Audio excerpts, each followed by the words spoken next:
will come back and he will talk back to that nigga too. You know what I'm saying? Like, yo. It was nasty. I don't know. Like, I feel like we need like a whole hour to do like a bar for bar recap because it's just we don't have enough time to do it today, and I don't feel like we're doing a recap justice if we do not really like. Oh no, they gotta go watch that battle. Cece, I have something to say to you. I had a conversation with Real Sikh last night. Oh yeah. And I told him, he leveled up. I knew he was good. I didn't know he could be this good. And I asked him, what did you tap into to reach this level of a performance? And he said, you guys' blogs, when you guys said I would get gentleman 30'd. Everybody raise your hand on the LTBR set if you said he would get gentleman 30'd. Raise your hand. I'm looking at you two. I said he'd get around. I said he would get around for sure. I said that. I said I was gonna give him a round, but I had Chilla winning. I could be wrong. Either way, listen, Real Sikh. My brain is fried. I got a 3-month-old. I may have said that. I gotta go back to the tape. Oh, now? Listen, if I did say that, I humbly apologize. And I will also take the thank you from you, you know what I'm saying? Because if we were able to motivate you to make you get in that bag, that's what I'm talking about. Get gentleman's 30 every damn time if you're going to be rapping like that, my brother. And we got a royalty check with the CPR bar. Oh, hell yeah. Come on, see? Come on, bro. Come on, man. Yo, but you guys, you know what I love, though? The second round, he angled Chilla about his style. And in the third round, he angled Chilla about writing for other people. So it's like Sikh has a nice little formula. He comes out with the flows and the punches in the first round, then he angles you for the next two, which is like crazy to me. But then even in the second, which was like maybe Chilla's craziest round, Chilla fought back. Okay, you dissing my style, but here I come with the rebuttal, and then I'm gonna just drop bombs on you the whole damn round, man. And that third, baby, how are you the kingpin and you don't get no royalties from? There were so many quotables. Yo, you know what? I haven't watched it. That one out. I ain't gonna front. I know you say you didn't tweet and pause. I had to take a break because the whole entire time I'm just sitting in my room just yelling, "My God!" Yo, when Sikh battle, and my roommate literally had to knock on my door like, "Are you okay, Kiki?" I'm like, "Girl, I'm watching this crazy ass battle. I'm cool, boo." When Sikh said, when he said, "I'll knock a dream out you that you ain't had yet," and Smack put that when you get Smack to react like that, yo, those are like classic. Talking to a ghost. Those are like classic early battle rap. These are the type of bars I fell in love with. These are the type of Black Star, sneaker store, early, like dudes ain't even getting paid yet type of bars. The hunger was just there. You could see the reactions. It was crazy, man. Like, they were wilding, man. They were wilding all battle long, man. Like, I'm going to also say this about Sikh.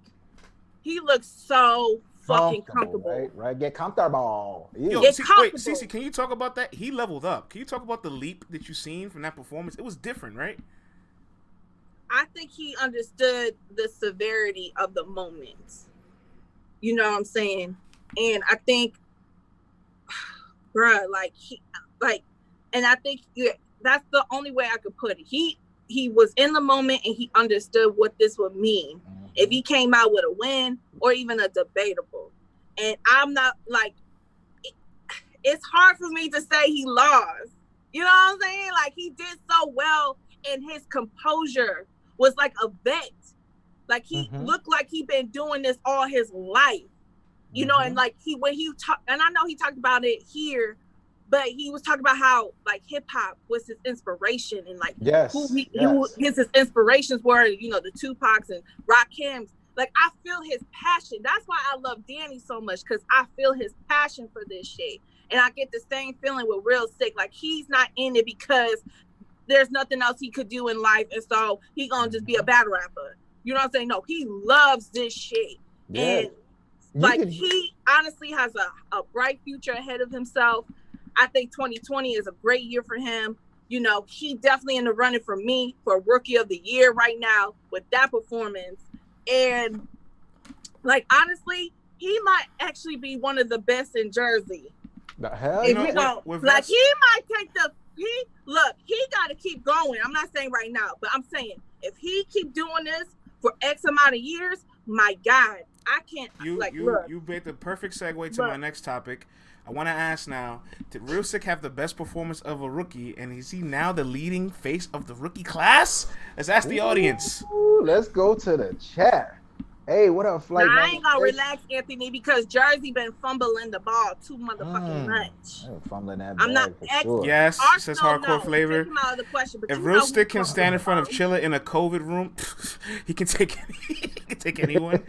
All right, take it easy. The three best in Jersey are O-Red, Arsenal, and Sikh. That's a fact, CC. I still got Easy. Oh, you still got Easy as the best rookie? Okay. All right, Kevkashi. Can't judge until I see Fonz against Av. Well, it needs to happen first. Yeah, that's true, too. Let's get Fonz his shot. He needs to battle. It ain't his fault. He can't book himself. You know what I'm saying? What I will say, though, is I was very impressed by Real Sikh's poise in this battle. He flowed straight through. He didn't allow the people to stop him. And it was just refreshing to see a rapper not bringing it back over and over again and just going straight through. And when Chilla was bombing back on him, he was just standing there like nothing was affecting him. Like, all right, yeah, that's cool. It's all that. His defense was great. Vlad, and his offense was spectacular, dog. I want to say this. Yeah, you touched on something I was gonna say was his performance, like his defense, his performance, his control of the room. Like even when he had that Ouija board bar, right? Like he's like you rap like how a Ouija board sound, saying out every letter in your round, and then like people kind of caught the bar afterwards, and he said, "Everybody chill out, I'm talking to the dead." And like that little bit of him a ghost. Like that little bit of like poise, like energizes your bars and fuels momentum. It's like little battle rap IQ things that I didn't know he knew how to do so soon. So Vlad, that's what I'm saying. Yes. He looked like a fucking vet out there. Damn, top tier pie. You look nice with that sign next to your name. Shout out to TTP. Got me cussing that damn. The Friday Fix every Friday at noon with Nico. Let me ask you this so we can move on to our next topic. Vlad. Yes. Did Real Sikh have the best performance out of the Rookies versus Vet series, and is he now the leading rookie in the pack? Listen, he hands down had the best performance of all these rookies. I know Easy got Cortez out of here. I know that my man Jada Nightwing barbecued Suge's ribs. But listen, Chilla was fighting back and putting on an exhibition. What about KC? Chaos was fire too. Don't get me wrong. And JC was fire. He was fighting back. He gonna pull up, be like, "Oh, so what? So what?" I mean, look, Easy's already here. Easy's already here, and Easy said he had the best battle, not performance. But listen, Real Sikh, he leveled up. All right, he went the Ouija. Come on, man. That's writing inside of writing, and he performed it crazy, all right? I haven't done this, oh my God, while I watched the battle in so long, yo. Like, come on, for both of these gentlemen. This is the new standard for the rest of the year from here on out. If y'all ain't doing this, don't talk to me. Don't talk about you got the craziest battle. Don't talk nothing. I don't want to hear nothing. I don't want to hear nothing. Let's pass the mic to in the chat. Ledge in the chat, and he said beating Chilla is tougher task than beating Cortez. I did not say it. Hey, listen, everyone has their different days. You know what I'm saying? Everyone has their different days, but this Chilla was absolutely, hands down, way better than that Cortez we saw, without a doubt. You know what I'm saying? Sorry, let's get CC's take real quick. This was, I'm sorry, y'all. I'm hyped today, man. I'm hyped. I'm hyped too. I think we're gonna have to have an honest conversation because yes, we still got pretty much 2.5 months left of this year. So who knows what's to come. However, I'm really, after Ultimate Madness 1, Fonz was looking very clear as Rookie of the Year. And what happened? A lot has happened since Ultimate Madness 1. I know Dub said Fonz got a battle coming up. I don't know details. But Fonz better start battling because Easy, Sikh, and KC is on his ass for that Rookie of the Year. And yes, you did something that all three of them couldn't do, which was win Ultimate Madness 1. So you definitely got that as, big points for you. However, Since these three have exited out of the tournament, they have been going nuts with the competition, been put in front of vets, and have been doing their motherfucking thing. So he's going to have to pick it up somehow. And I get it. You can't book yourself. I don't know what's been going on. I know he won K-Shine. Look, that ain't going to happen. So what you going to do? You can't sit around and wait on K-Shine. I mean, they're going to have to give him somebody, man. They're going to have to give him somebody, and he's going to have to top this performance, which I'm not saying that he can't do it, because honestly, all of these rookies have been surprising me, and it's been great because we've been watching the same guys for years now. And now we have a handful of guys who are on the verge of becoming stars and guys that we can put in that rotation for the next few years. And I am so happy because we've been seeing the same vets over and over again. So now when I see Easy's name pop up versus someone, I'm happy. When I see KC's name pop up, I'm excited. When I see Jay, when I see Sikh, when I see Fonz, now I'm like, yes. You know what I'm saying? These are people that we could look forward to having great battles because they've been putting on. They're giving them the test and they're all passing. I got nothing bad to say about this new crop, man. Smack is at home cheesing right now, yo. He's cheesing today. All right, man. I mean, Tata, she keeps on asking who we think won. Honestly, I watched this twice and I can't. It's so like debatables go to the rookies. I mean, if we going by Smack's rules, and we going by Smack's rules, debatables go to the rookies. Rules, but if we just going by what we think, like I said, man, I can change my mind every day about this battle. I can literally, every time I watch it, I can find something new and change my opinion on this battle. I got Sikh winning, but I am not gonna argue with anybody says otherwise. I can't argue either way. Like when people say either or, I'll be like, "Yo, I understand." I will say this though: the one clear thing about this battle is that Sikh had the better flows. His ability to switch flows was clearly evident in this battle. And if it would come down to anything, that might be the tiebreaker. I want to say one last thing. I want to say the tiebreaker. We got to move on. But I want to say one last thing. You mentioned that too, Vlad. I just remembered.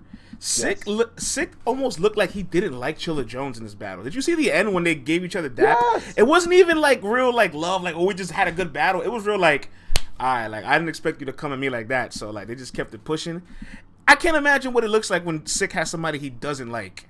Yeah, man. And all I will say is, all you vets in the crowd, relax just a little bit. Just relax a little bit. Let them get them balls off and stop jumping prematurely. All right? The vets definitely relax a little bit. The vets are going to die. All right. After this, guys, we're on a time constraint. We got to keep it rolling. Let's roll. Let's roll. All right, we got A.ward coming on in 20 minutes, so let's keep going. I got a handful of topics here that I want to see if we can bang through. Jay Black yesterday was in the kitchen, and might I say, Jay Black in the kitchen is a different bag than Jay Black at the table. So he gave us some interesting news. Murder Mook versus Tay-Roc. Time limits, there are none. Oh. You know what that means. You know what that means. Why would they do this to us? How's that a pause? TTP, I don't get it. Why? Oh my God, they're saying that's gonna be horrible. That is card is not full. Be an hour long. Not even the third. Rock is dead, says Hardcore Flavor. Facts. Rock 30, says Deb the Demon. Oh, okay. Yes. Because ain't nobody trying to hear all that shit. Conqueso, thank you for the prop. Another unwatchable Mook battle added to the pile. Wow. But y'all love when Lux is unlimited, says G420. I'm not watching 3 hours of a battle, especially if it's crowd reactions. Murder Mook will rap till 2021. Here's the thing about Mook. Crazy. You know what's funny? It's gonna be another joke, just like after. Yesterday we were just talking about how Mook. It's gonna be the same thing. Ooh, thank you for the prop, Hardcore Flavor. I like the basketball. Mook ain't gonna do nothing but be outwinded like a mug, and then you're gonna have to watch that battle 20 times to figure out what he was saying because it's gonna be too long-winded. I ain't got time. Yeah, yesterday we were just talking about how like Murder Mook's still kind of sensitive about how people criticize the Iron Solomon battle, and he's like, "Oh, the battle happened at midnight. It was 5 rounds." It's like, well, Mook, it was still trash on YouTube. It's like Mook. All right, if if you understood that the content wasn't enjoyable from that experience, why would you proceed to continue to do this moving forward? Like, because he hard-headed and stubborn. No, but Mook also said, hey, listen, you know, this was my comeback and versus Verb, and he wanted to prove a point. He wanted to show everyone what he could do in that third.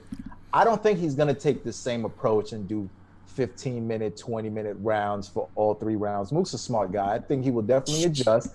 He will give us enough bars. It might be, you know, it's definitely going to be 5 minutes, maybe 6 minutes or something like that. But as long as it's entertaining, I ain't tripping. If I'm not tired of it, I ain't tripping. But I don't think he's going to give us 20-minute rounds. I don't think he's going to do that this go round. Why would Tay-Roc agree to no time limits? That much time to do what he did against Tay-Roc. That's all I'm going to say. I'm more concerned about Tay-Roc. Why would he agree to no time limits? I don't know. That I don't know, I'm pretty man. sure that he asked for more money. I'd be like, if I was Tay-Roc, I'd be like, shit, if we do unlimited, I need more money because this is some bullshit. If I'm doing unlimited 3 rounds, I need the bag. And it better be heavy. Maybe this ain't heavy enough. I tell you this though, man. Tay-Roc, stick to your usual time constraint. Because if you try to add another 2 minutes, 3 minutes onto your content, I don't know if you can stretch the workout that much, brother. You know what I'm saying? I'm not sure about that. So stick to your usual time. Do what you do. Maybe add an extra 30 seconds or something like that, but do not try to match times. Are you concerned for Tay-Roc, or are you concerned for the value of the battle at this point? Because I'm concerned for Roc. Oh, I mean, listen, man. Mook is gonna unload a whole ladder on Roc. You know what I'm saying? And we know Roc's gonna be fighting back, but my thing is, I am definitely concerned about the value of the battle because we've seen it with the Solomon battle and we saw it with the 3rd round versus Verb. Now, truth be told, there's so many battles that we've watched that people have been rapping way over time and they've been giving us 5-6 minute rounds. She's not happy. As long as we enjoy it, we don't care. We don't even know it's going for that long. So this might be this better be flames, man. This better be flames. This might turn into the store run battle. When Mook starts his rounds, I'm gonna be like, look, let me go check my email. See, this is what Mook was talking about yesterday. He's still gonna be disrespecting his greatness. You know what I'm saying?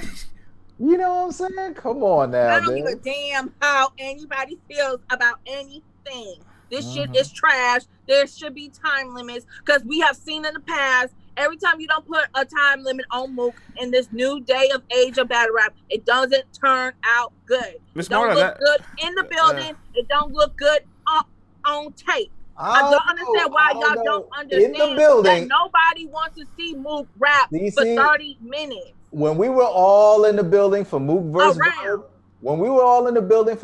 Verb, none of us were like, "Oh my God, Mook is rapping." I was like, "Okay." I started looking. Well, you also the bartender was like, and you were rolling with Verb in that, okay? So we know you don't feel that way. We know you don't feel that way. I went to the bar and got me a head start to my next round. Of course, I was like, I need some rounds, baby. Yeah, because he's gonna talk all night. You rolled in with Verb in them. So of course you're like, this battle is done, Verb done won. But everyone else who was in the battle and all the New Yorkers, see, y'all not being honest. We was rocking with it.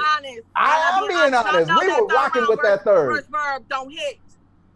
Listen, it was kind of long though. It was kind of long. Okay, we're making progress. Did we turn to each other and say, "Yo, he should stop rapping now"? Like, yo, he's wilding. Like this is.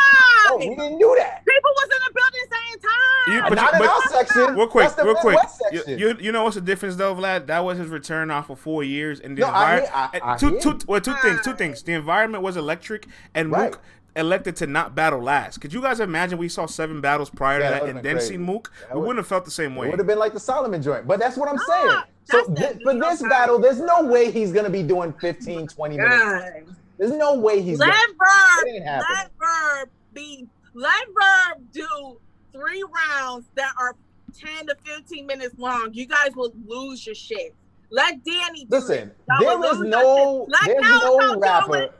Mixtape bars. Y'all will lose your shit. There's no rapper on the URL roster that I want to hear rap for 10, 15 minutes for 3 rounds. There's no one that I want to hear do that. I do not expect this to happen, but all I'm going to say is, Roc, do not try to do 6-7 minute rounds. No, you know what, Tay-Roc, you do what we love, seeing from you. You know, you leveled the fuck up versus Daylight. You don't need, and you know, you showed us that you don't need no crowd, you don't need no gas, and you actually can write. You don't just have gun bars, okay? But don't do nothing extra to try to balance it out with Mook, because Mook gonna outplay himself. You stick to the game plan, and you gonna be just fine. Cool. All right, y'all. And that's all I gotta say.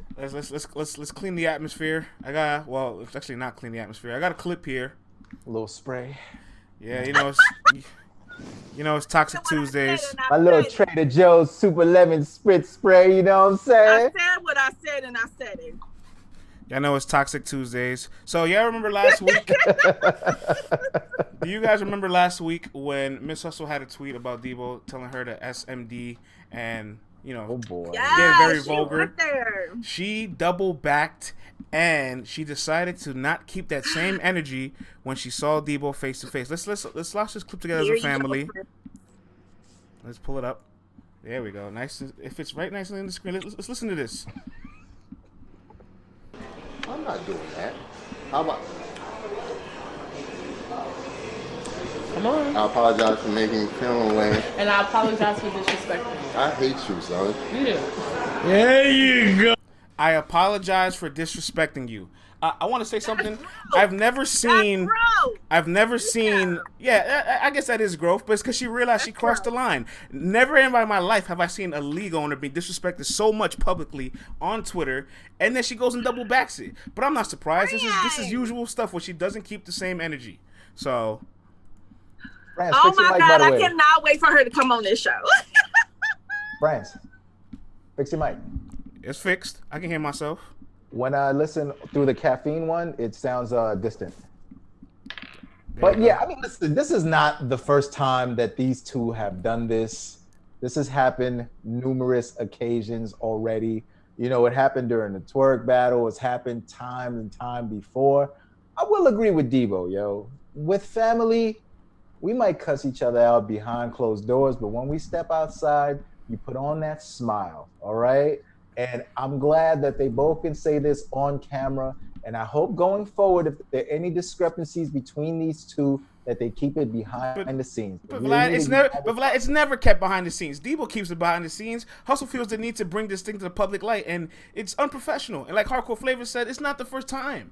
I just said it's not the first time. I know it's not the first time. There's a track record of this. I'm hoping this is the last time. You know what I'm saying? And you know, Debo did admit to throwing little shots. And there's also a video in that same video. She also talks about like she wanted to battle Hitman Holla for Kings and Queens, and it's just not a match I want to see because Hitman would decimate her. They shouldn't even be on the same stage together. It doesn't equate. Hey brother, hey listen man, I hear you player. I hear you man. I agree for a time. He would absolutely dog walker. Yeah, it would be a pretty clear battle. I ain't even gonna try to stunt. It would be a pretty clear battle. She's quiet because she knows the same damn thing too. And there's no hate or malice in my heart at all. Okay, so let me tell y'all a little quick story about me. Okay, I used to be that bitch. I used to be that bitch that would be quick to pop off. Okay, and not think of the repercussions or the consequences after the fact. I was always on 100. Okay, and my best friend Nina and KK can tell y'all we used to have roasting sessions of bitches on Facebook and Twitter, but those were the old days because I have grown and I am growing as a person, and God knows He got more work to do with me, and clearly God got more work to do with Hustle. Yes, and you know. I can understand that it's hard for you to admit when you were wrong. And she admitted that she was wrong and she acted inappropriately and she apologized. That shows growth. She could have been that same bitch to say, no, fuck you. That's how I feel. You like you, don't. Maybe it's not so hard because this is the first time she's admitted she's wrong. Maybe this is a routine. Listen, man, hurt people, all right? That girl done been through a whole lot. What's her zodiac sign, Miss Marlo? True. She is a Scorpio, so you know it's a lot of petty. It's a lot of petty energy there. Here we go. Let's go. Here we go. Yeah, man. But I'm glad to see them do this, and hopefully, you know, she gets herself a big plate coming up soon. I'd love to see it. Scorpio gang. No, Scorpio it's gang. crazy. All Scorpio right, gang. we got a few more things before we bring A.ward on. There was an announcement yesterday from URL, another Born He's Legacy out of 9 pocket, announcement. but she apologized. We have Your Honor He was versus wild, Ill Will, y'all. Announced for Born Legacy 9. Let's throw it to the audience. What is going on? Smack must have made this decision the same day when he made my gosh. Mook and Roc Unlimited, and he must have been on that syrup. He must have been on something.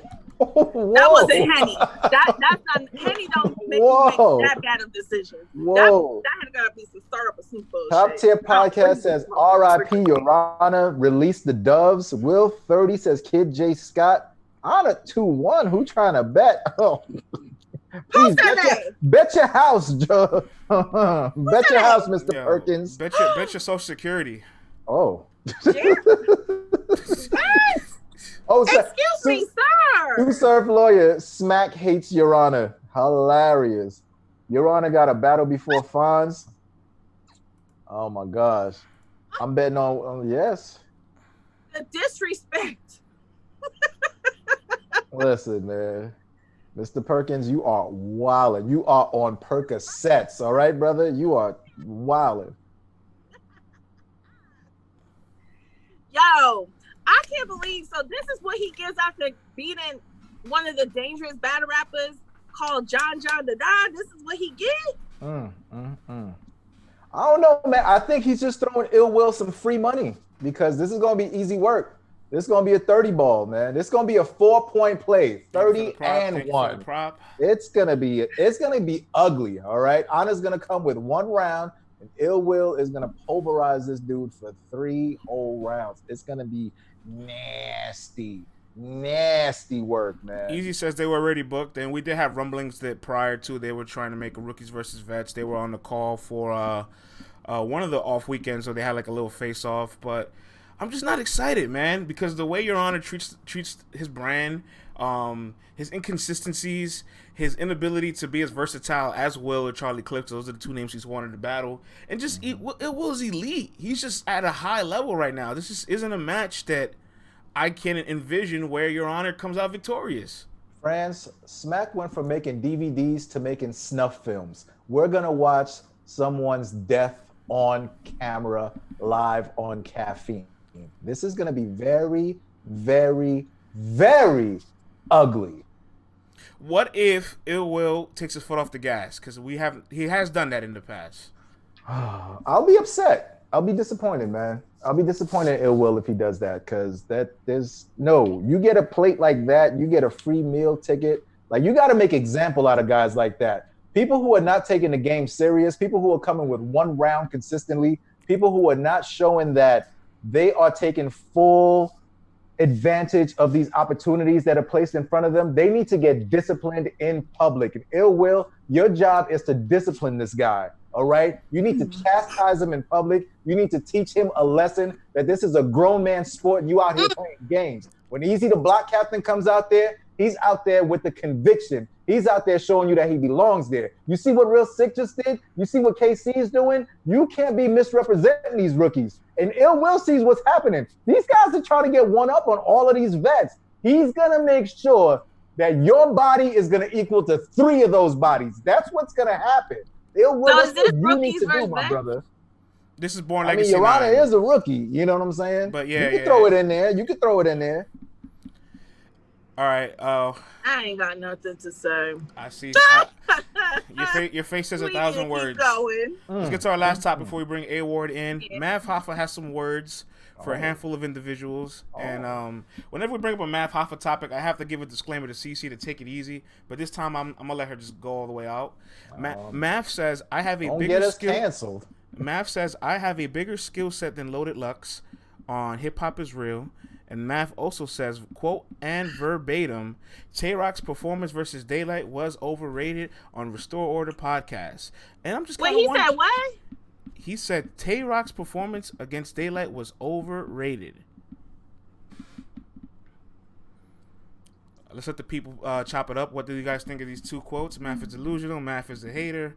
Math got the old school Clearly, flow. He got hate in his heart. He does have a better right hook. I'll give him that. Donovan, you are wild. Oh man, Math loves talking from the sidelines. Says Sue Surf lawyer. Math lost to Meth in an edited battle. Says Bearded 3000. Oh my God. Bearded 3000. Are you the brother with the beard company? Math is a narcissist. Math is bitter. Get that hate out your heart, Math. Look Get at that. hate out your heart. Got your slogan. Get that hate out your heart, people. It will corrupt you. Get that It hate. will corrupt you. Sweaters and hoodies coming for the holidays. And he's still wearing that LOM. While I go bring my A.ward onto the show. 2 quotes. I have a bigger skill set than Lux, and Tay Roc's performance against Daylight was overrated. What do you guys make of these 2 quotes? What's the first thing that come to your mind? Delusional. Oh, yikes. You know what? On his thing about Tay Roc, I can see where he's coming from, but overrated may have been the wrong word. I think that we had a night full of bumps for that Gnome event, and that battle saved the night. Therefore, of course, we're going to say that the performance was a little bit better. If everyone had a great night, I don't think we're jumping out the window as much for the Tay Roc thing. So I hear where Math is coming from. Not saying that Tay Roc wasn't great, but I think we added a little bit more, you know what I'm saying, on that than we would have if everyone had a great night. But as far as overall better skill set than Loaded Lux, I don't know if I can say that, man. I don't know if I can say that at all. But, you know, everyone needs to have confidence in themselves. And Mr. Justin... Vlad, are you trying to get on my expert opinion? Because the people are not happy with your words. Y'all can go on there. That's how I felt about the Tay Roc joint, bro. I felt like Tay Roc did really good. But honestly, watching this Sikh and this Chilla battle, the Tay Roc bars were not competing with that. It's just Daylight was fantastic. And Tay Roc was really good also. But let's keep it real. That night wasn't it. So if we're going to have a battle like that, of course it's going to look way better than it actually is. That's just how I feel in all actuality, man. Like we putting a little bit of quinine in that, a little bit of B12 on top of that performance. Shame on you. That's all I'm saying. Shame on you, Flan. Mm-hmm. I don't feel that way about you, Tay Roc. I just got done give you praise, and so we're not about to do that. I will say this. I am surprised, just on paper and just the history of battle rap and certain instances that have happened, I am surprised that he has not battled Lux or Mook, especially after him and Mook and, you know, Dot Mob and, you know, NYB, whatever y'all was at one time, we're going back and forth. I am surprised at that. However, I feel like that he thought with this podcast, this will help him leverage getting the things that he wanted. And he's seeing that he's still not getting the battles that he really wants. And I feel like that has a lot to do with why he has some disdain and why he keeps on having Calico, Sue Surf, Lux, Geechee's names in his mouth constantly because he's trying to get battles with these people. This is the only reason why he's saying this. He's trying to get a battle. And, you know, if he gets it with Lux, good for him. I can tell you this, you're not getting a rematch with Cal. Unless, like, Smack is going to have to pay Cal some stupid amount of money. And if they do pay him that, then shoot, you get your rematch. But Cal's already told you for the past, 8 years, you're not getting a rematch. I beat you clear. I went to your backyard, and I beat you. You had everybody in that room against me, and I turned it around, and I bodied you. You're not getting a rematch. And I agree with Cal. Well, he's doing this for he's trying to get a battle. All right. That's all it is. Yeah. It's not much for me to say. Math is an opinionist now. Math is in the media game. Math is one of these guys that's going to make headlines with statements and his own thoughts. And at this point, I'm not triggered by anything anymore because he says so much. He says so much. Like he even blogs now. You see this guy, like he's a blogger. This guy's a blogger. He says he's media, and it's like, well, okay, well, welcome, and that's cool. But at the same time, I really felt like he thought that this podcast would be his leverage to get what he wants, and it's not happening. And yes, he has been battling, and that's good. He got his, legends, only legends, whatever that is. He got that going for him as well. But I mean, sometimes you have to look in the mirror. Speaking of legends only, I'm looking forward to the next Legends Only. I like these little industry on beat battles. Speaking of industry on beat battles, Vlad. Yes, sir, man. Salute to our sponsors, MC War. MC War, the league that brings you battles on beats. You get 2 rounds on beats, 1 round a cappella, so we get the best of both worlds. As you know, the New World Order 3 card is going to happen. The first battle announced was Chef Trez versus Atlanta's own, the legend from ATL, Reggie P. Also, we got E-Ness versus Big Terrence. Big Terrence, I heard some good things about you over the weekend, and we know that E-Ness is a dog on them beats. So it's about to get crazy, man. Who knows what beats they're going to select? Who knows how crazy this is going to get, but I'm here for it. There's also another NYC legend that's going to be on this card, and there's also another battle rap that's also going to be on this joint. So if you guys want to get the VOD, go to mcwar.com/Let's Talk Battle Rap. Get your VOD. Support the crew here. You know what I'm saying? It's going to be a good-ass card. I welcome Battles on Beats back once again. Go to their Facebook. Go to their Instagram, MC War LLC. And once again, if you want to get that VOD, go to mcwar.com/Let's Talk Battle Rap and get that VOD. Now it's time for the big guest of the day, man. France, let's get this cracking. Let's bring in our guest of the day. Snap. Should be. I gotta stop cussing. All right. I think we're locked and loaded here. That language won't be coming. Mr. A.ward, can you hear us loud and clear? I can hear you loud and clear. Can you hear me? Yes, we can. Yes, Thank sir. you so much. Vlad, set it off. Not that. Oh, man. Ladies and gents, this dude came in the game making tidal waves. It might have taken a few of y'all a little bit to catch on to what he was doing, but once you saw this man perform, there's no way that you were able to get his bars out of your damn head. Straight out of Kansas City, the horseman himself. This guy embodies lyricism. He is one of the best rebuttalers in the game, and his end game's crazy. Also, ladies and gents, man, welcome A.ward to Let's Talk Battle Rap Daily. Yo, I appreciate that. 100%, man. All of the kind words, man. I was trying to find myself a cool virtual background like y'all, but you know what? Let's just stick to having my gecko tank in the background. You know what? Man, you are the background. Hey. I can play the background. As a Christian, you're supposed to learn how to play the background, so you know what it is. Ward, you've been a little quiet this year since coronavirus has hit, and people have been anticipating you to get back in the ring. You were supposed to battle O-Red this week, and unfortunately, O-Red has contacted COVID. But you do have a battle with Dre Dennis coming up this weekend, and there's an O-Red battle being rescheduled. Yes, the O-Red battle is being rescheduled. Somehow, I got myself into a situation where now I'm battling him in Jersey. Oh. So, not only did I get O-Red, who's always amazing on RBE, but I get O-Red, who's amazing on RBE in Jersey. Yo, shout out to that. Okay. Most prayers and everything go out to O-Red for real. So definitely don't want to make light of him not being at the event with the serious situation that we have with COVID. But yes, we are battling the next weekend. So October 24th. Oh, I tell you what. That Coca-Cola's getting to your brain, man. Listen, man. Dr. Pepper, man. Bro, Dr. let me tell you something about me. I don't do mornings. I rolled out of bed about 45 minutes ago. So, So wait, how you get your morning prayers in? I'm confused. Oh, I do them at night. I say, Lord, I'll talk to you again tomorrow afternoon, Lord. That's exactly what goes down. You got A.ward is a savage. He wakes up and pops a Dr. Pepper to get the day started. I'm telling you, I don't drink coffee either, so that I gotta get my caffeine. But no, yeah. So we're gonna do that the 24th of the 24th of October. And so then, like you said, next week I got Dre Dennis. So yeah, maybe that's it though. Maybe because I don't get up and pray. Maybe when I was talking to the Lord about battle opportunities, I was like, "Oh, Red, really, Lord?" And he was like, "Nah, guess what? Dre Dennis is going to show up. Oh, Red's not." And I'm like, "God, you know what? I'll start talking to you some more, Lord." Humble thyself. He was like, "Check this out, Ward."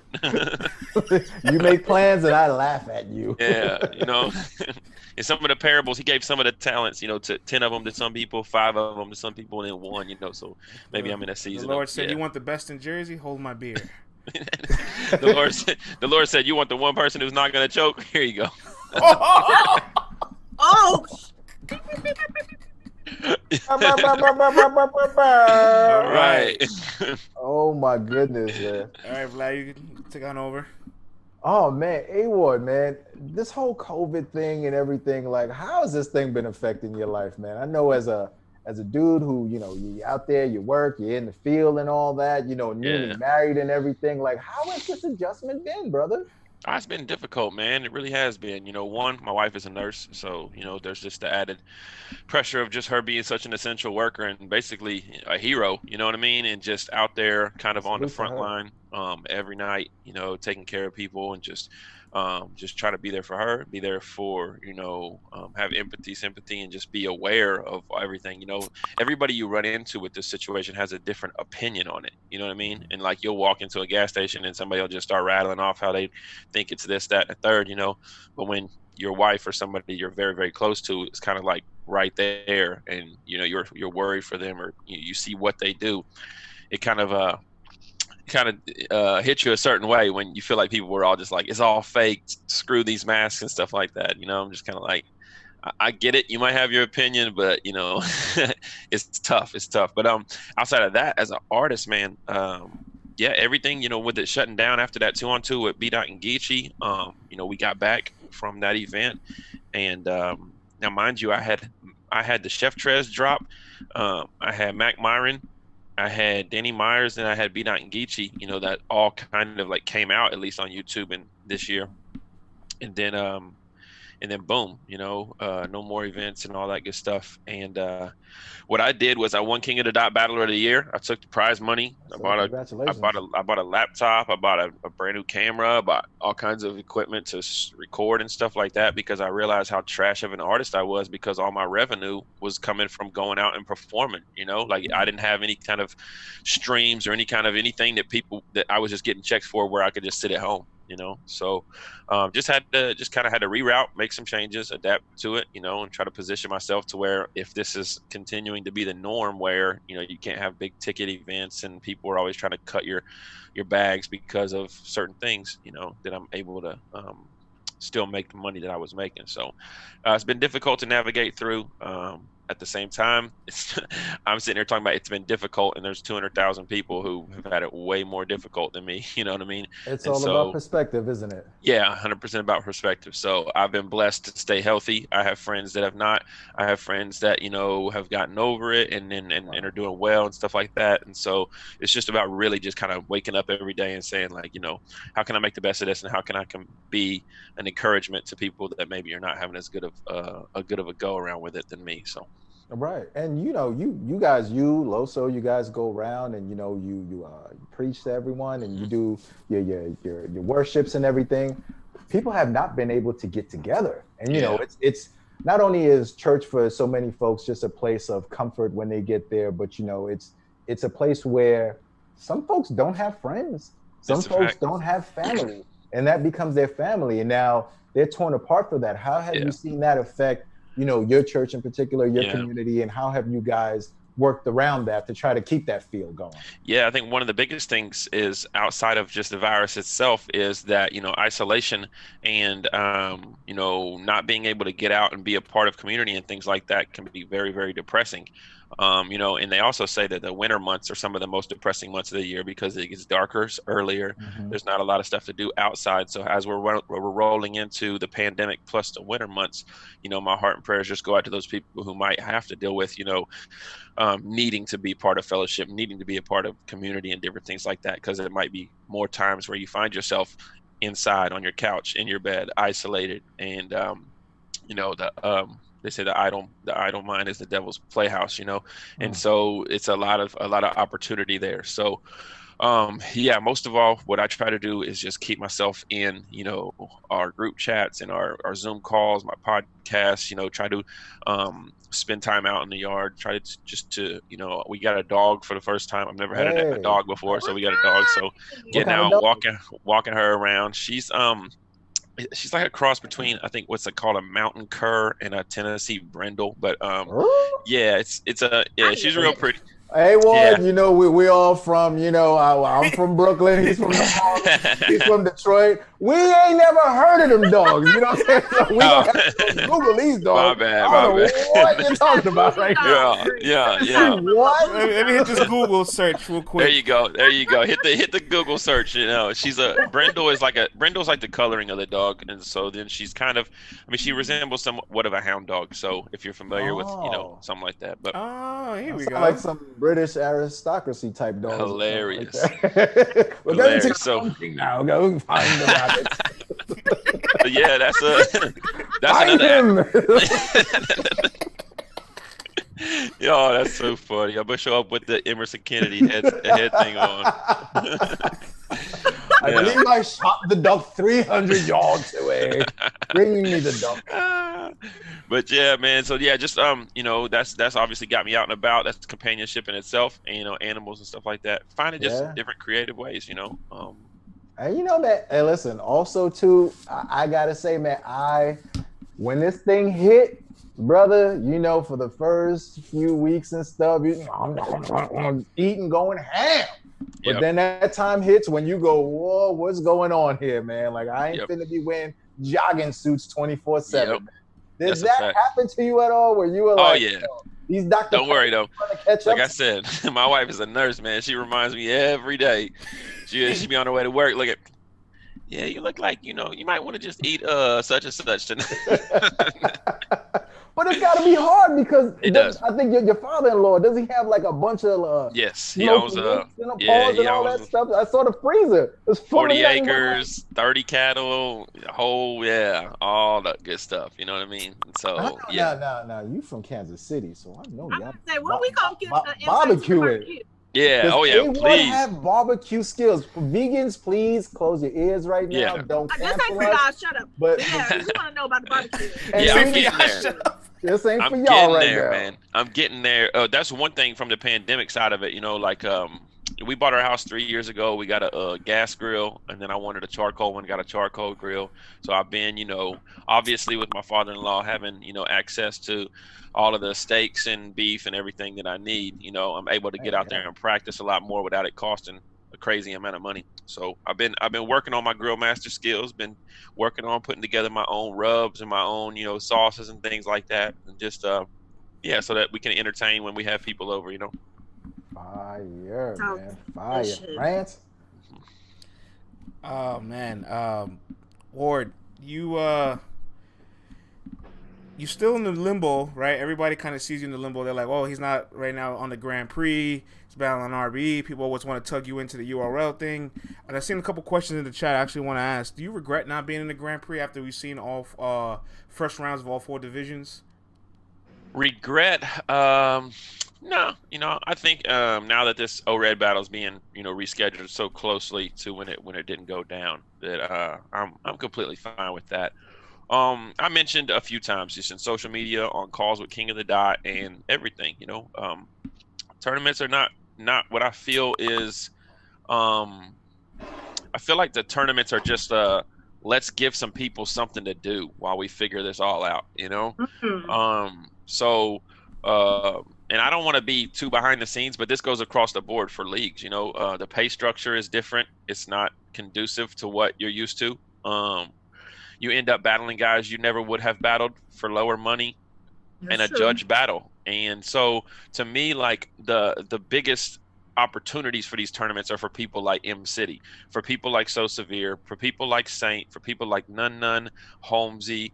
These guys, they have absolutely nothing to lose. They knock off a top name, or they come in like Times did, and all of a sudden make a big splash in a tournament, and Times could lose next round.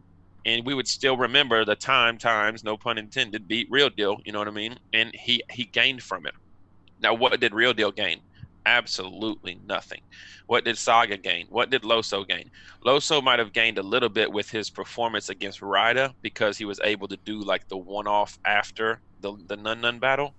But going into that tournament, he had just come off 30 in JC, And so I think that people, like Loso, like Saga, like Mike P, and then guys like Real Deal and some of these other guys, like I just think that I fall into that category unless I go 4 deep and make it to the championship or win the whole 50,000. No matter what, who I lose to, you look at it like, yeah, A.ward, you're not number one contender anymore. You lost to, Active, or you lost to, Saya Boy, or whatever his name is now. So I just don't like that whole idea. Plus, add in the fact that the judging is just so odd in battle rap. It's just it's very all over the place. So in Cali, right? They have a certain type of feel for battle rap, right? And it's almost kind of like their elitism is from that old grind time era of your Disasters and your Thesauruses and your Ilmax and stuff like that, and the judges, they all kind of know battle rap from all those Battle of the Bay stuff, and they judge battle rap like in a certain lens like that. Well, then you go to Detroit, and I felt like Real Deal did a little bit too much of the crazy multis and the eye jokes and stuff like that. Whereas Detroit seemed the judges to be a little more grittier, to like more of the aggression, and then they go with Times over Real Deal. Where I feel like if Real Deal had a judging panel like the California one, he probably would have won the battle. You know what I mean? So there's too many variables in going into that situation with the stock that I'm at, and somebody saying, "Nah, Ward, we got you losing," and that's just, I didn't build my brand and everything to jump into that at the chance of winning $50,000. How frustrating is that? You mentioned the stock you're at right now. How frustrating is it that you feel talent-wise, skill-wise, level-wise, you can bang with any of the top tiers, but it feels like you still kind of have to kind of climb to get there, or have to kind of showcase yourself to get like an Ill Will or any of these names? I feel like you could be in the ring with an Ill Will, an Old Red, any of these guys, but it kind of feels like there's still a little bit of like a path to get there, right? Well, yes and no. I believe that it feels like there's a path to get there on URL. I feel like when URL assesses my talent level, then they tend to go ahead and say, well, we are the business that builds people. So regardless of where your talent level is, our assets are that we can make it so much better that we need to start you out down here so that you're not climbing the ladder so much faster and you're not expecting bigger bags so much faster, and so they kind of understand what they bring to the table. Whereas leagues like RBE, who, ARP has said to me before, if I see you battle one time and I think that you can stand in front of Lux and have the talent, like, I'll book it. You know what I mean? Like, if he gave me Danny Myers for my first RBE battle, and then he gave me O-Red, and then leagues like King of the Dot, I went from battling franchise to Real Deal, then DNA, then got Cortez's and stuff. So there's certain leagues that assess talent and say, hey, we feel like you can battle with the best. We're going to put them in front of you and see what happens and keep giving you the plates. And then there's the business of the URL side, which I understand, that says, look, we are, quote unquote, the cream of the crop. Like, what you will get when you come over here is going to be nothing like you've experienced on these other leagues. Therefore, here's where you need to start. You need to humble yourself, start down here. And so it's just about finding a happy medium with them. So, and you being pretty much perennial all-star at this point, right? 2018, the top 10 guy. 2019, Battle of the Year. Battle of the Year. Battle of the Year, King of the Dot. And I'm sure this year, if you ask anybody around, they're going to say they're not going to be able to name 9 guys or 11 guys better than A.ward. What's the work ethic been like to maintain that star level, that quality of battling, and how do you continue to elevate that? Because it's been 3 years in a row. It's difficult.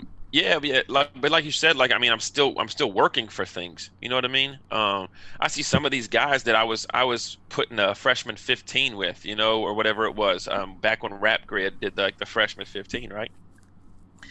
See some of these guys, who were given plates, were made into stars or whatever, and they don't rap like up and comers anymore, and I'm not even really a up and comer, but I still have things to prove, and I still have places I want to go, and I still have people telling me you can't do this here, or you can't compete with this, that, the other. And so it's the drive that makes you want to, outside of that, it's just a business and the professionalism of who I am. Like, I know it's easy to say I'll never get to the place to where I'm just going and rapping for a check because I'm already a star and no matter what, I got my fans. It's easy to say I'll never do that because I haven't experienced it yet.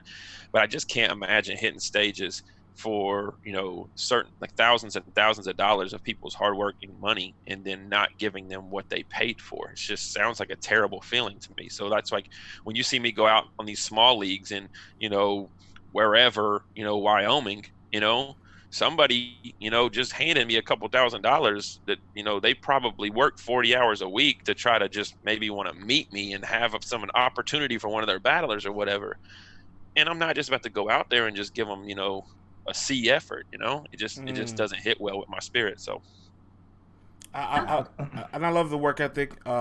It feels like the whole Horseman crew, like you guys have like a little chip on your shoulder just because everybody in battle rap has an automatic angle on you guys. You guys almost like run with ankle weights on to this point. and because of that, it makes you guys work so much harder. The production comes out so much bigger.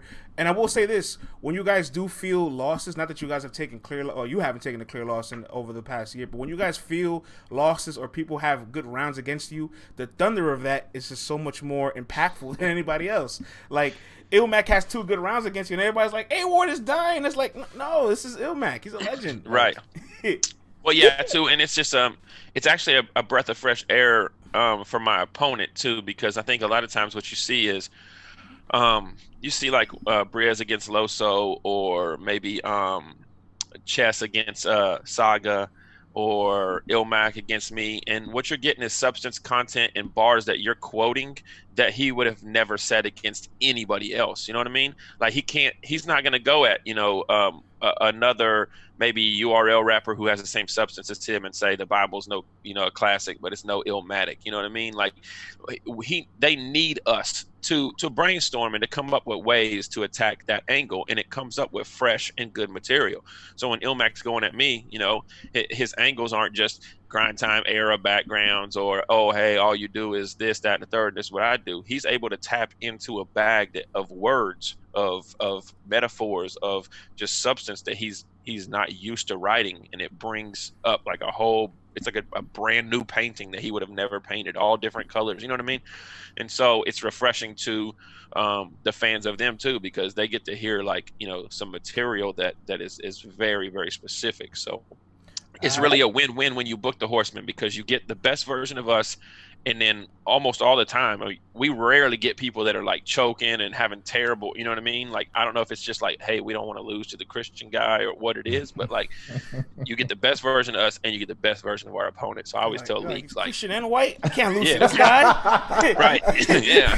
Get him out of here. I got 2 questions from the chat. I'm going to throw to you, Vlad, once I'm done. One person just said, don't duck the Av talk. So you talking kind of spicy about Av, talking kind of spicy about Red too, and the rest of the RB roster, and I love it personally. And I'm not gonna lie, Word, I kind of don't disagree with your sentiments, but talk about that. Like I said, I got to introduce y'all to Hollywood, man. My friend's been calling me Hollywood for a while, man. So I might have to start introducing everybody to Hollywood, because at the end of the day, I do respect Av and what he does. I do respect O-Red and what he does. But I'm finally just getting to the point to where it's just I'm tired of it, man. I'm just so tired of people acting like, I haven't battled top names and not lost clear rounds and not been, shaken at all against some of these guys that, had great performances, had really good performances, and did really, really, really well. You know what I mean? And so so when when Av and I had a little back and forth with kind of his Hip Hop Is Real interview, and I'm just like, yo, we need to lock in. I got a reason I want to smoke you now. And Av, he does what he does very well, But when URL tweeted out who's the most well-rounded battle rapper yesterday, right? Now, of course, I didn't get as many mentions as some of the other people because I'm not a URL battle rapper. But the fact is, outside of Pat Stay, that's me. Like, period. Pat Stay and me are the most well-rounded battle rappers in battle rap. Like, you don't know how I'm gonna beat you. I'm one of the most versatile battle rappers, period. You don't know if I'm gonna punch you, aggression, angles, and do impressions of you, make jokes, rebuttals, none of that. You can't walk in and say, I know what you're gonna do, Ward, because you don't ever. Ooh, the brothers are gonna be tight at that one. They're gonna be like, you and the brothers are.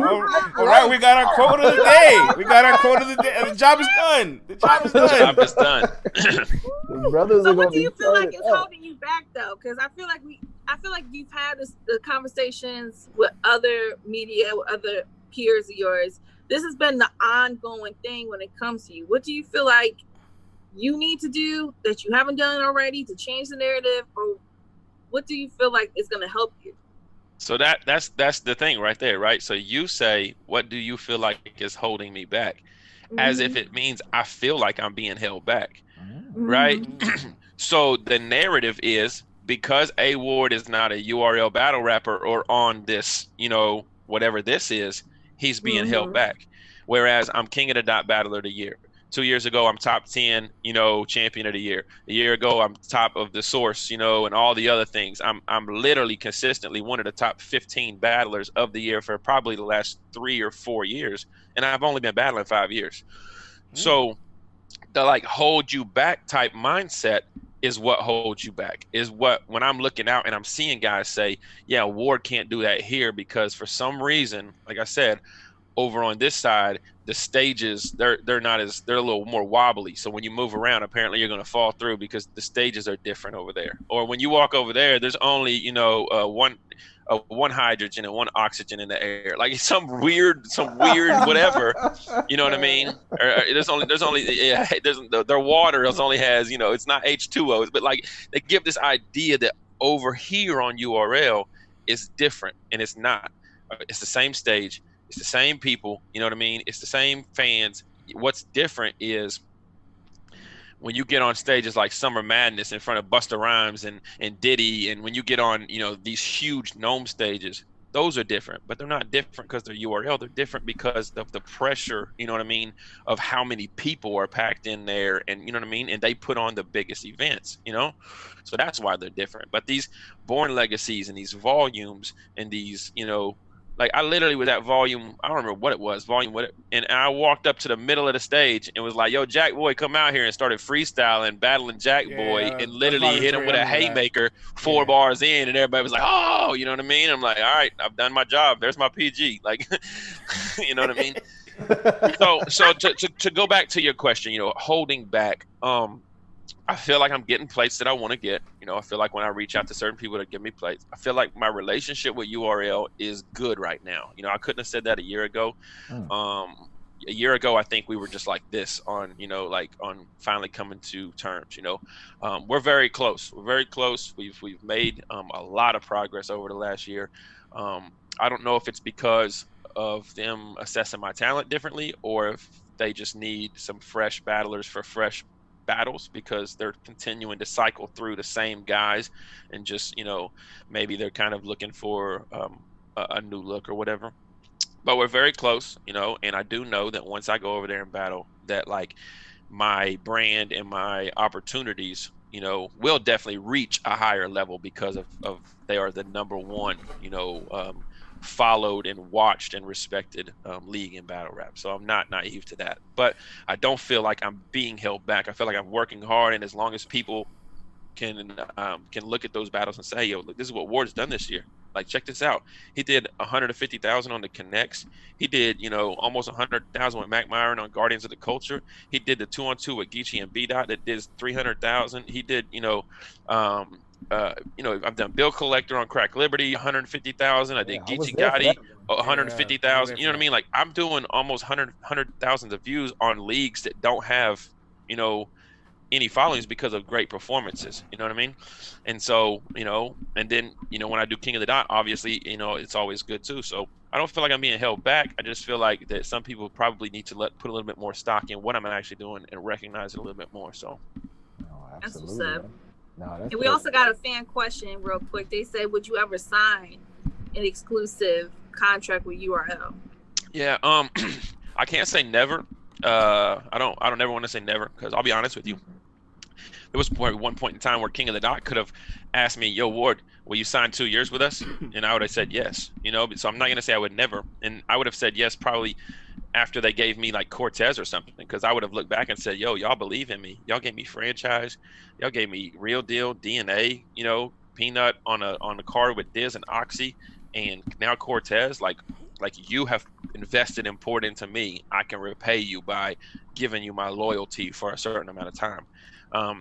But to sign an exclusivity contract with anybody, I'm never going to do it just off the guys that, hey, this is what we can do for you. You know what I mean? I don't I don't approach any situation like that in life. I'm not gonna go find a financial advisor, for my 401k, walk in the office and he says, look what I did for everybody else. I can do this for you. Give me 2 years of your life. And I'm like, you know what? I don't know. You know what I mean?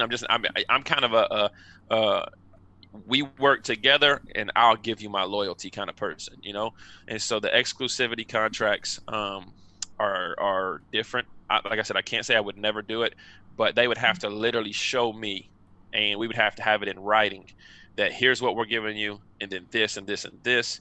And if these fall through, then that contract's void. You know what I mean? At least plan out maybe the first smart. 6 months to the first year of it. You got an exit plan and a key man clause up in there. That's a smart little tidbit right there. Well, you never shy away from pressure, and I'm sure your debut is one of the most anticipated things. I have to ask, do you think you can have the greatest URL debut in history? That's gonna be tough, man. I'll put it this way. So, my talent level, of course, but with battle rap, man, you know how many variables? It's almost like a football game. You go into Sunday, you're about to play such and such, and then next thing you know, it's a torrential downpour, and like all of a sudden you can't throw the ball, and all of a sudden, there's an injury the day before, and your top wide receiver's out. Like battle rap's like that. You get to an event, the venue is this, the crowd is this now, all of a sudden you were supposed to battle third, but no, instead they want Mook and A.ward to go first. And then you're Big T and Ill Will, and you're battling like after everybody's already left the venue. You know what I mean? Right. Or and you use your voice like Red at Summer Madness 7. Exactly. So there are a lot of variables. I'll say this much: like they ain't trying to hear those variables when you make your debut. That's the thing. They ain't trying to hear that. And you've had a lot of amazing performances. And if that one time, by the luck of draw, by the numbers game, your debut isn't this spectacular roof type level performance, and that's why I'm very picky about the battle that I take. You know what I mean? Mm-hmm. So like I've been offered, hey, will you battle Riggs on this band battle over here? And I'm like, you know what? Nah, I'm not battling in somebody's closet. Like against. It's just not. That's not the look and feel I want for it. Like I said, I stood on stage with Loso. Loso's probably the best. Him and B-Dot probably had the best. Debuts per se in general to what I think. B-Dot got the battle in his hometown. I thought that was huge. For him. But then Loso, like, man. Houston crowd, I don't think they'd ever had a URL event before. That was historic. Right? Like, it didn't matter what you said. Like, I mean, like, I think Loso has great material, right? Like, I love Loso's material. But did I think that him saying, like, Carrera shortstop, or something from Houston Astros I didn't think that would drop the building and he wouldn't be able to get through the setup. You know what I mean? And so, like, his situation was, like, perfect, man. It really was. They were waiting on battle rap. They got to go first. The place was packed. And he was battling Scotty, who had the energy. All he had to do was kind of throw up the Longhorn thing. So, that would be awesome, man, to just be able to do that. But, yeah, I have complete confidence in my talent and my ability to make sure my opening battle is conducive to being one of the best. I just want to, I just know there's different variables. So I don't want to sit there and get super, super cocky and be like, heck yeah, nobody's ever going to rock a, debut like I do. I'm not going to do that this time. So. Oh, hey, JB just stepped up in the building. What up, JB?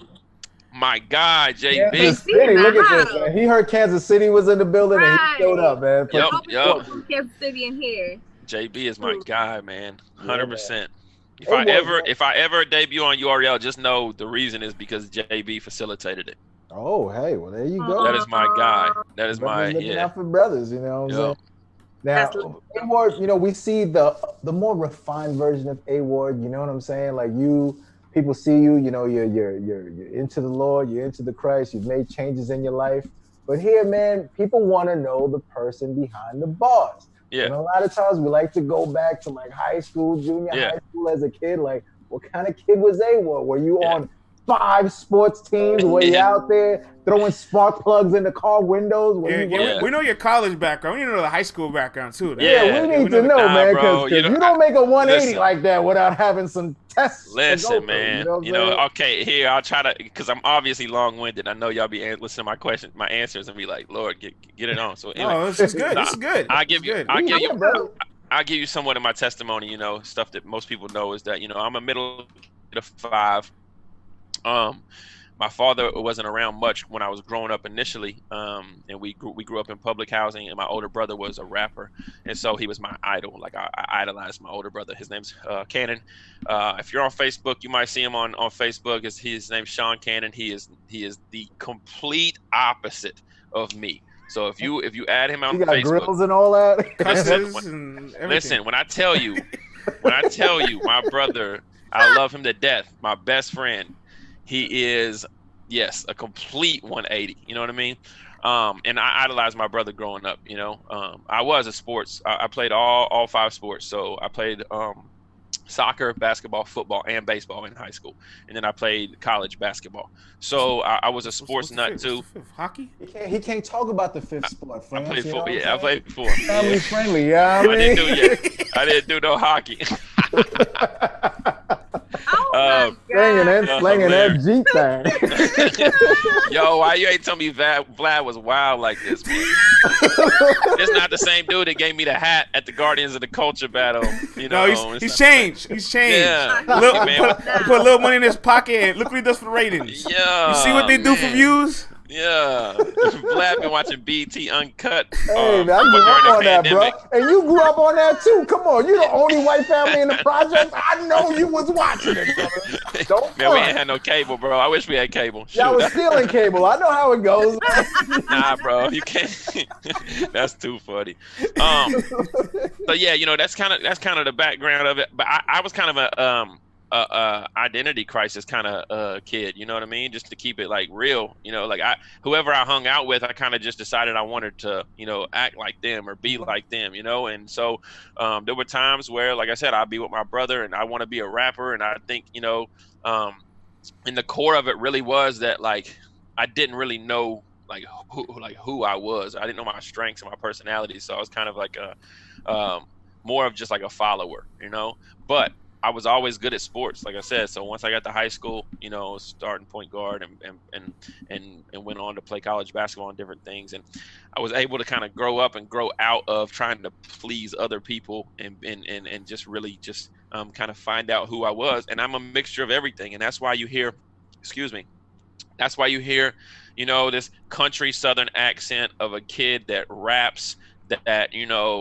grew up in certain situations, who feels very comfortable and feels like, hip hop and like growing up, loving hip hop and rapping and being an artist and different things like that is a part of my life. But then you also see the side that's like, I really love the Lord. I really love to fish. I don't know if you've seen my Twitter and stuff. I'm out here, I'm fishing a whole lot during the pandemic.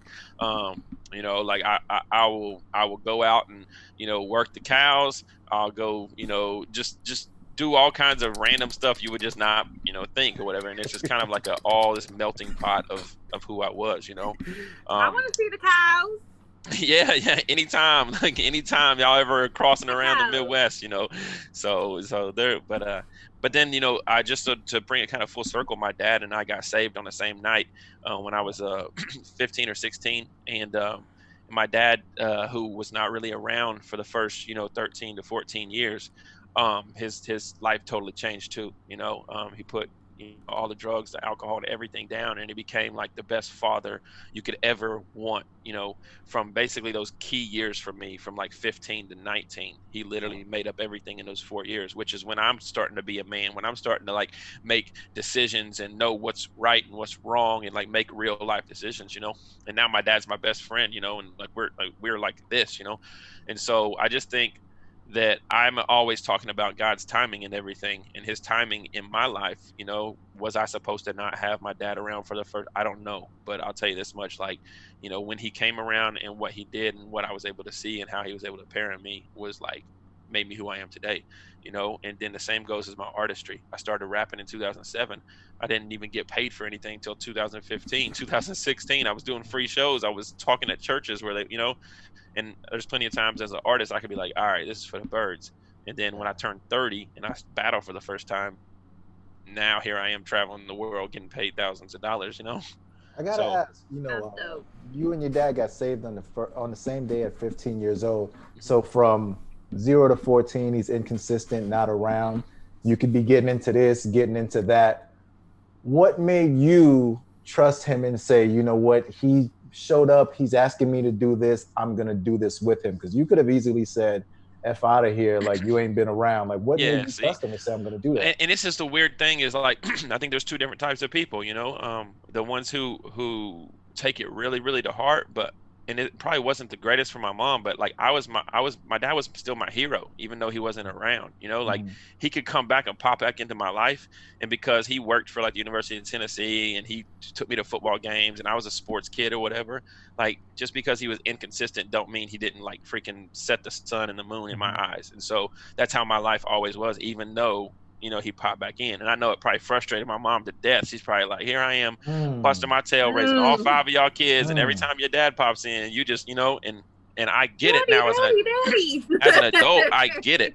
But I do think that, you know, when he started come back around and my little brother and little sister were doing vacation Bible school and he started kind of going to church with my mom and us there, like when I was about 14, you know, and we started to cultivate that consistency, you know, and then we both went to a conference in Georgia for like a Christian conference.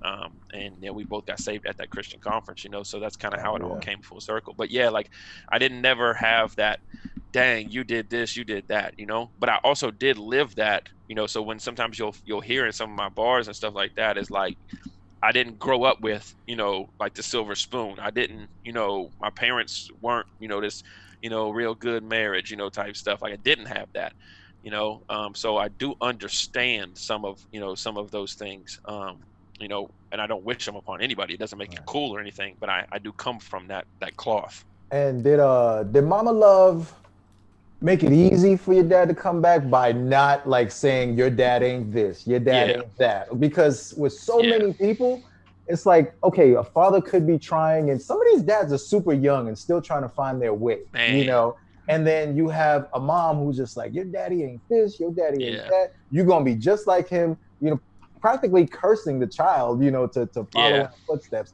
Did she not do any of those things to make it? My mom really is the GOAT. Like she really is, you know, and you don't, like I said before, you never notice this stuff until you get older, you know? Like a lot of times I see people that just, you know, I grew up without this, that, and a third, and then they're 28, 29, or 32, 34, and they're still knuckleheads. And I'm like, yo, check this out. My dad had 3 kids, and he was like 28. I'm like 34 with no kids, and I still have a hard time making all the right, responsible decisions. You know what I mean? So, like, life is not always, you know, I'm not giving an excuse for why he didn't step up to the plate, but I'm saying, like, when you get older, you start to see, like, okay, I can see how that would be difficult, or I can see, you know, and so the whole time, like my mom, and she raised 5 of us, you know, my 2 older brothers have a different dad, but she raised 5 of us as a single parent, you know, and literally she's the hero. Yeah, she's the best thing ever, you know. And she never blasted him or never made it to where like he couldn't come by and do, you know, what, you know, pick up us and hang out and stuff like that. It was never that case, you know. I think her goal was always reconciliation, you know, whether it be them getting back together or not. So fantastic. And you know me, I've been with my wife for 22 years, married for going on 8 Man, now. y'all got married when you was 5? Oh man, I'm glad you think I look that young, brother. Yeah, you ain't a day over 27, man. Hey man, this coconut oil is doing me fine. Yo, I gotta put the caffeine. I gotta put the Coke down, man. Where's the coconut oil, man? Get you some water with some key limes and some ginger in that, and drink that. I thought that was a candle, bro. That's water. A candle? Come on, brother. Can't do this with a candle. You know what I'm saying? But you're newly married. You know, a couple of years in. What in 2 weeks. Oh, all right, brother. You still in the phase. Yeah.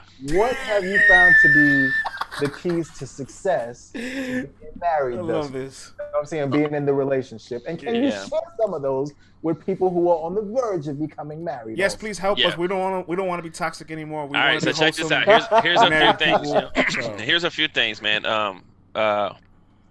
Billy Graham's wife once said that a marriage is a union of the two best forgivers.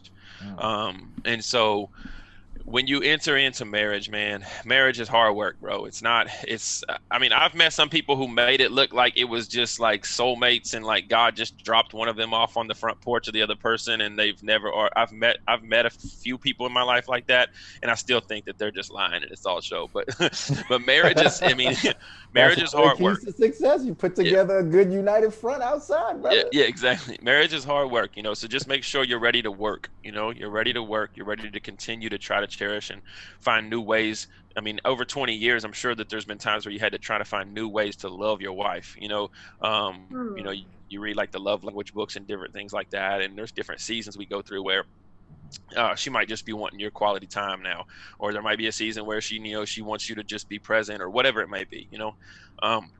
Outside of that, disputes and arguments should always be constructive rather than combative.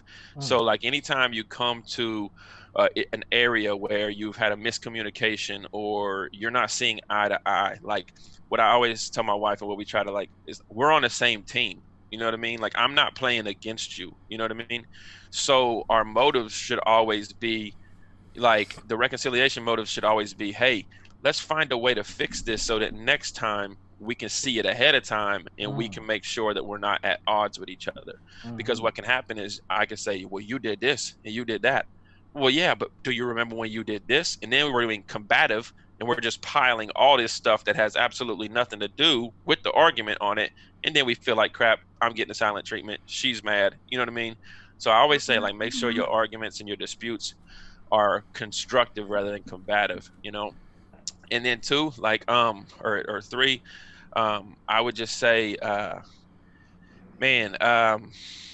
just be there, just support them, support their endeavors. I'm an artist. I'm sure my wife, is like, you're out of town always on the weekends, or you're doing this, that, and the third, but she is like, she does her best to support me and say like, I know this is a passion of yours, and be there for me. But yeah, just continue to support them. So reinvent those new ways of love, and make sure that when you guys are going head to head, that you're trying to put on for the team. You're trying to win the game for yourselves. So what's your favorite thing about your wife? Oh, she's got the biggest heart in the world. It's actually a gift and a curse, she's she's a little bit of a pushover, like with her friends and people like that. Like if they ask her to do anything, she'll do it, and That's she'll when just you come in and go, no, no. I had to tell her, I was like, baby, we done helping people move. That's the number one worst thing of all time. My back. Yeah, gotta save this thing. I'm not carrying no more couches up these stairs, no. But she's got the biggest heart in the world, she's just super, super smart. It's so funny. Sometimes I think she gets like a little bit like, I won't say jealous, but like she likes to be an extrovert like me. I mean, people see you like on stages and stuff, and I'm like, yo, you're like master's degree nurse, like smart, intellectual, huge heart, in shape, gorgeous. You know what I mean? Like, I want to be all that. What do you mean? I'll trade you. Go battle O-Red next week. I'll take that paycheck and that degree. And low key, she probably would win. Her rebuttal game's crazy too. She's the only person ever to have me like, especially in some little disputes. I'll say something and she'll say, I'm like, oh, I ain't got nothing for that. So wait, you're telling me your rebuttal game comes from her? That's what you're saying? Like, I'm telling you, she's the kryptonite. So for some reason, when I stand in front of her, my rebuttal game is not nearly as crazy. No, man. You thought Smack was the gatekeeper. Get him, girl. Listen, man. Yeah, A.ward, man, I gotta let you know, brother, there's no winning these things. You know what I'm saying? That's true. Yes, ma'am. I got you. That's right. You're right. Man, and keep it moving, brother. That was another thing, man. Whenever my dad told you pick your battles, like just pick your battles, man. They're not. They don't all need it. Just take the L's. I know I'm gonna get in trouble for cussing, but my dad was like, marriage is like eating the shit pie and smiling while you do it. He's like, you're gonna have to do it a handful of times. He's like, just that's some country stuff for you. My dad literally said that. He's my God, man, it's like eating haggis.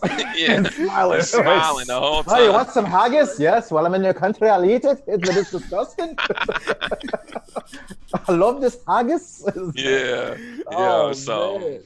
But yeah, we're wired so different, and men and women are wired so different, and that's the beauty of it when you can come together and find your forever person, and you're able to, realize that, man, you think a lot different than me. I think a lot different than you, but you're worth it, Absolutely. Because I said, man, when this COVID thing hit, I said it's either gonna bring couples together really crazy, or there's gonna be a crazy amount of divorces and a crazy amount of that we don't, speak about. You know what I'm saying? Because people, when they get to go to work and leave for those 8 hours a day and go be away and do what they do and then come back, there's that break. But when it's 24/7, you guys really get to find out. You find out who you are when you live together. Oh, yeah. There's no break. That's when you really get to find out. You know what I'm saying? Like, you feel like we're on this big episode of Big Brother that hasn't ended yet for some reason. Like, who's got the power of veto this week? Like, right now, man, that's super crazy, man. Any talks of a baby Ward coming through anytime? Right, when y'all gonna make that happen? We go back and forth on it, man. So we dated for 10 years before we got married. So we've been together for a long time. And we talk about it. We have some things that we want to. I know you're never ready for a baby, so I'm not gonna sit here and say, well, we want to be financially, we want to be because that's just never gonna happen. You know what I mean? But we are, she's I'm 34, she's 21 again for the however many times. This man is smart, boy. I'm not gonna publicly, she's but so you've been dating her since she was 10? Hey man, chill, bro. Context is key, bro. It's battle rap, man. I know, bro. You know battle rap. We switch everything. You see him? You see this guy? Imagine me with this guy 4 days a week. Yo. I'll be talking about me. I've been behaving myself. Okay? Right. See, y'all didn't think I could be civilized. That's too funny. The Christians come through.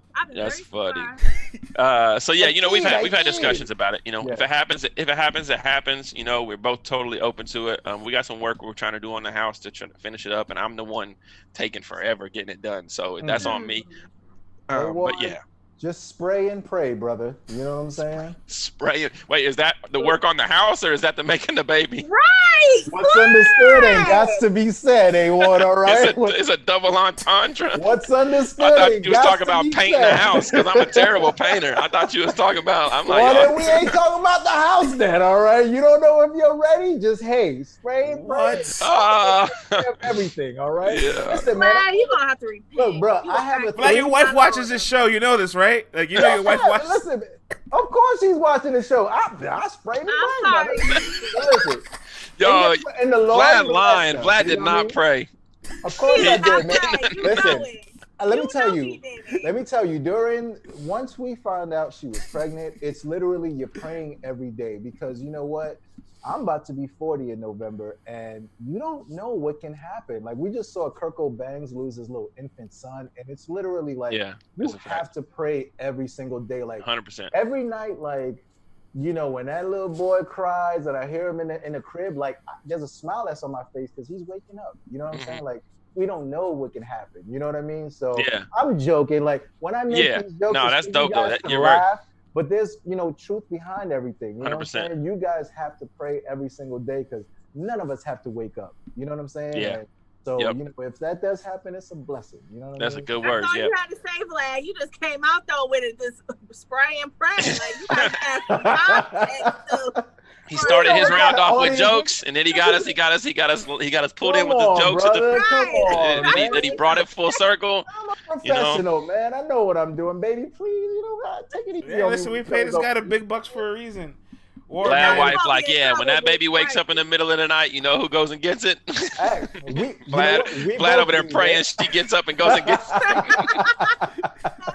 We both do. If I gotta wake up super early, she's like, you know what, you got this. If I don't, then I do it. We take care of one another, man. She did a lot of the work already, Vlad. You gotta catch up. Okay, listen, man, she did all the heavy lifting, man. You know what I'm saying? Like, I gotta give her the most props in the world because seeing a woman give birth with my own 2 eyes, it is something that only fathers who have gone through it can understand what that moment is like, dog. Mm-hmm. It's like there's nothing like seeing your own creation literally come to life. And that moment that baby cries, because you don't know what's gonna happen until you literally hear that first breath, man. And you know, A.ward, like they said, that first breath is the first breath of life. You know what I'm saying? Like, that's why every time we inhale, we're inhaling life. That's why we breathe. That's why we meditate. That's why we stay focused on things. So when the first time you ever did like a creative player on 2K, it didn't like the first time. I don't even play 2K.